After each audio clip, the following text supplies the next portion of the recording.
Сергей Габов сохранил пост лидера межрегионального общественного движения «Коми Войтер». Такое решение приняли участники юбилейного 10-го съезда Коми народа. В Сыктывкар приехали более 200 делегатов, в том числе из Москвы, Санкт-Петербурга и финно-угорских регионов. С места события Татьяна Супряткина. В кулуарах театра драмы имени Савина праздничная атмосфера. Делегаты, большинство из них представители северных районов, в национальных костюмах. Эти старинные кокошники и сарафаны достают из сундуков только в особых случаях.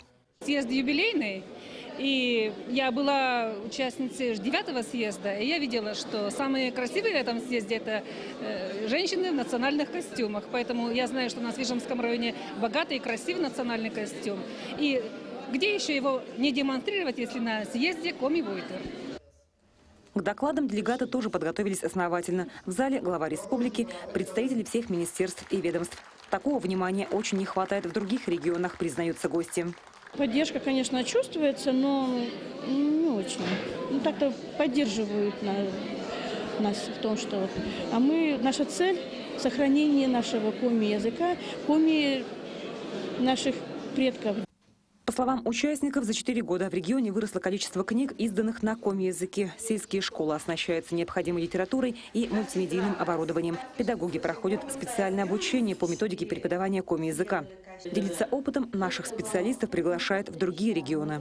На одном из мероприятий Дней коми-культуры была издана резолюция, чтобы действительно приезжали представители педуниверситета из Государственного университета Сыктывкара. Они, конечно, нас пытаются поддержать, но пока, конечно, могут расстояние. Может быть, и другие какие-то моменты не позволяют нам более расширить.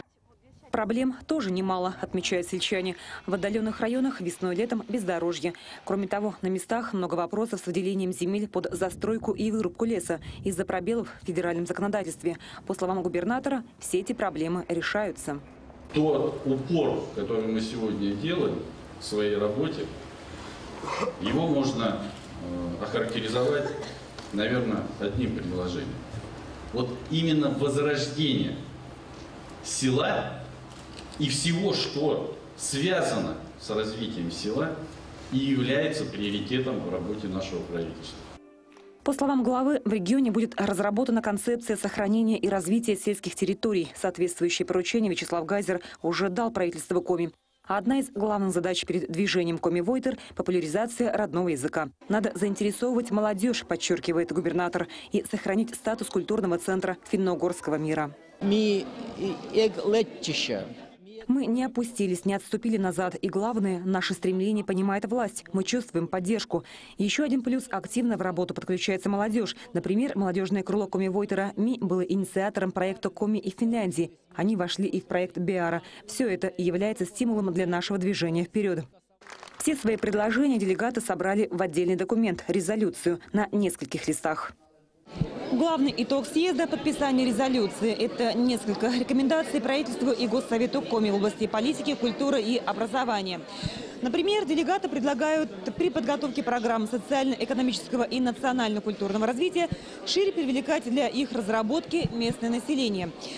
Предусмотреть в республиканском бюджете целевые субвенции для муниципалитетов на контрактную целевую подготовку специалистов по комифилологии. В резолюции еще около 30 рекомендаций. Как они будут реализованы, обсудят уже через 4 года на 11-м съезде. Татьяна Супряткина, Дмитрий Ведерников, телеканал Юрган, Сыктывкар.